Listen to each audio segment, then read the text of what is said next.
అందరికీ శుభోదయం. ఈరోజు సర్వాయి పాపన్న జయంతి సందర్భంగా ప్రత్యేక పద్యాలు. రచనాగానం సంఘమిత్ర. పోరులో ముందుండే బోరుగల్లును నందు పుట్టెను పులి బిడ్డ పుడమిపైన,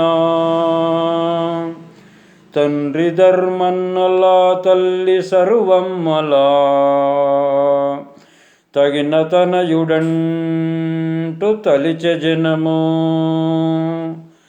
కులవృత్తి చేయుచు కూర్మితో మసలుతూ జనము నా పేరుంది జగతి వెలిగే. గౌడ వంశమునందు గనుడయి పాపన్న, సర్వాయి పాపన్న సమరజీవి. పశుల కాపరితానై పాడి వెంచి పరుల సేవలు చేయను పరుగుదీసే. మంచితనమును పెంచెను మదియు నిండా, పేద జనులకు తోడై పేర్మినొసగే.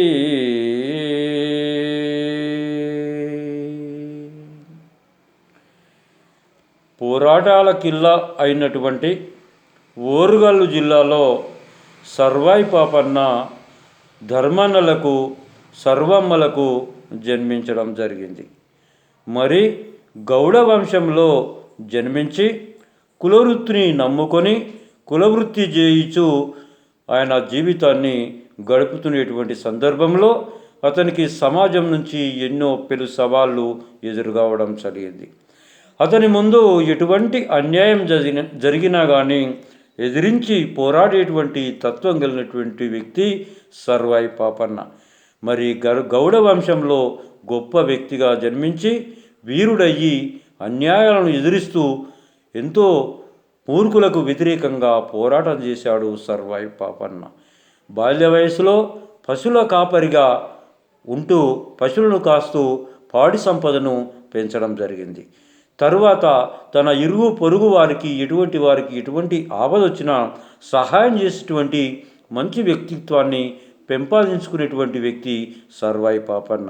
మరి పేదజనులకు తోడయ్యి పేదజనులకు ఎటువంటి కష్టం వచ్చినా కానీ వాళ్లకు సహాయ సహకారాలు అందించేటువంటి గుణము కలిగినటువంటి మానవతావాది మన సర్వాయి పాపన్న. గుడిసె కూలిపాయె గుడ్డి దీపమువాయె 3 రోజులాయె ముసురు కురిసే. నేలపై బడి పాపన్న నెదురు తిరిగే, దివ్య వెలిగటి గదిలోన తివిరముండే.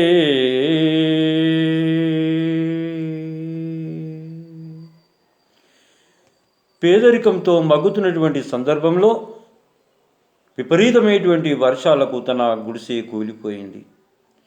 3 రోజులు కూడా ఆ కూలిపోయినటువంటి గుడిసెలనే నివాసం ఉంటూ మరి నేలపైన పండుకుంటూ తన కష్టాన్ని భరిస్తూ జీవితాన్ని గడుపుతున్నాడు. అటువంటి తరుణంలో ఓపికతోటి సంసార సాగరాన్ని ఈదుకుంటూ తన కష్టాలను భరించుకుంటూ ముందుకు వెళ్ళినటువంటి వ్యక్తి మన సర్వాయి పాపన్న. మరి తరిమెను తురుష్కమూకల కరిగుంపుల మందల వలె కదిలిన వారిన్, పరిపరి విధముల దాడుల ఉరికించుచు తరిమి కొట్టి నుర్విన వెలిగెన్.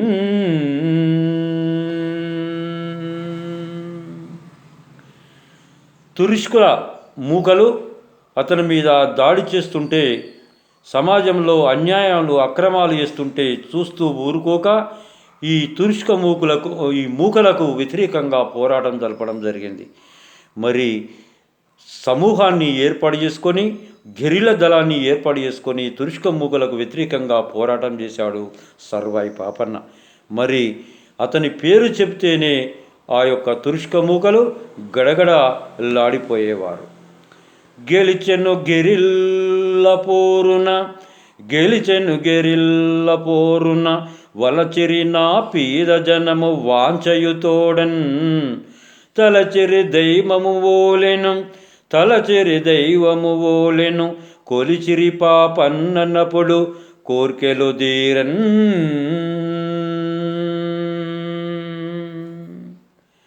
ముస్లిం సైనికులకు వ్యతిరేకంగా తురుష్క మూకులకు వ్యతిరేకంగా పోరాటం సల్పి ఎంతోమంది సైన్యాన్ని తుదముట్టించడం జరిగింది.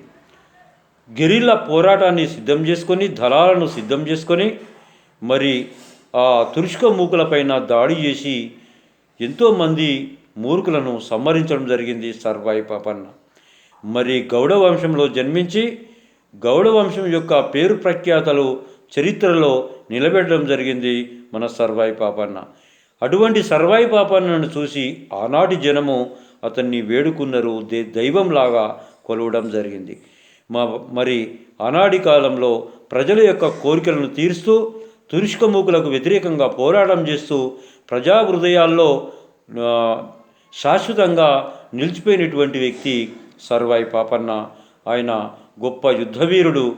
వారి యొక్క జయంతి సందర్భంగా కొన్ని పద్యాలను ఈరోజు తెలుసుకోవడం జరిగింది. మరికొన్ని అంశాలతో మళ్ళీ కలుసుకుందాము. అంతవరకు సెలవు. అందరికీ నమస్కారంలో.